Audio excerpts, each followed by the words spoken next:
যুগের পর যুগ ধরে গ্রামটিতে লালন পালন হয় গরু, কিন্তু কোরবানির ঈদ ছাড়া অন্য কোনো সময় জবাই হয় না গরু।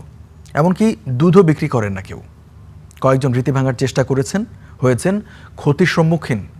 প্রায় 200 বছর ধরে মুসলমান ও হিন্দু সম্প্রদায় মিলিয়ে টিকিয়ে রেখেছে এই লোকবিশ্বাস। বলছি যশোরের ভগবতীতলা গ্রামের কথা। বিস্তারিত থাকছে প্রতিবেদনে। যশোরের ভৈরব নদের তীরে শান্ত জনপদ ভগবতীতলা। আপাতদৃষ্টিতে দেশের আর 10টা গ্রামের মতো মনে হলেও এই গ্রামে রয়েছে এক অদ্ভুত এবং প্রাচীন লোকবিশ্বাস। বছরের পর বছর ধরে এই এলাকায় ঈদুল আজহা ছাড়া গরু জবাই হয় না। গ্রামের উৎপাদিত গরুর দুধও বিক্রি করেন না কোনো গৃহস্থ। মুসলিম হিন্দু দুই সম্প্রদায়ই জিয়ে রেখেছে এই প্রথা।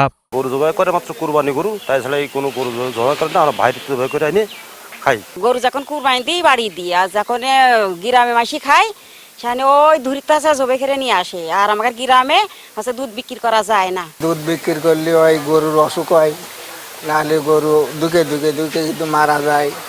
স্থানীয়রা জানান, প্রায় 200 বছর আগে গ্রামটির নাম ছিল রূপাই মানিক। এক ব্যক্তি কয়েক গ্রাম ঘুরে এখানে দুধের সন্ধান পান।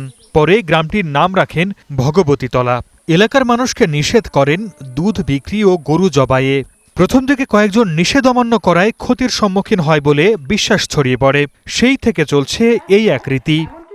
পীর পাগম্বার আসছিল এই গ্রামে, অন্য অন্য গ্রামে ঘুরে ঘুরে দুধ চাইছিল, পাইল না। তাই আমাদের এই গ্রামে এসে অনেক দুধ পাইল প্রত্যেক বাড়ি। পাওয়ার পরে আর কি দুধ নিয়ে গেল, আর উনি বলে গেল যে এই গ্রামটা খুব ভাগ্যমতী তলা গ্রাম। নিয়ম সবাই মানি, হিন্দু মুসলমান। আমার বাড়ি দুধ না থাকলে এক মিয়া বাড়ি আশপাশ আসলে তারা দুধ দেবে, আমরা পুজো করবো, দুধ লাগবে। আমরা হয়ে ধরে দেখতেছি যে কুরবানিতে ছাড়া গরু জবাই হয় না। তো আমাদের যারা মুরব্বী ছিল তারা এগুলো করেনি, কিন্তু আমরা নতুন প্রজন্ম হয়ে আমাদের মতে এগুলো কুসংস্কার মনে হয়। তবে বিষয়টি বিজ্ঞানসম্মত নয় জানিয়ে এই শিক্ষাবিদ বলছেন, কুসংস্কার থেকে বাঁচতে বাড়াতে হবে সচেতনতা। আমার মনে হয় এই ধরনের বিশ্বাসকে আমরা যদি আঘাত করি তাহলে এটি আরো বেশি পরিমাণ বেড়ে যাবে। তাই বিশ্বাসকে আঘাত না করে এটি আরো সচেতনতা তৈরি করতে হবে। শিক্ষিত সমাজ, ধর্মীয় আলেম, সমাজকর্মী, স্থানীয় নেতৃত্ব একসাথে কাজ করা শুরু করলে মানুষ আবার ধীরে ধীরে এই যে বৈজ্ঞানিক এবং যুক্তি নির্ভর দৃষ্টিভঙ্গির দিকে অগ্রসর হয়ে যাবে।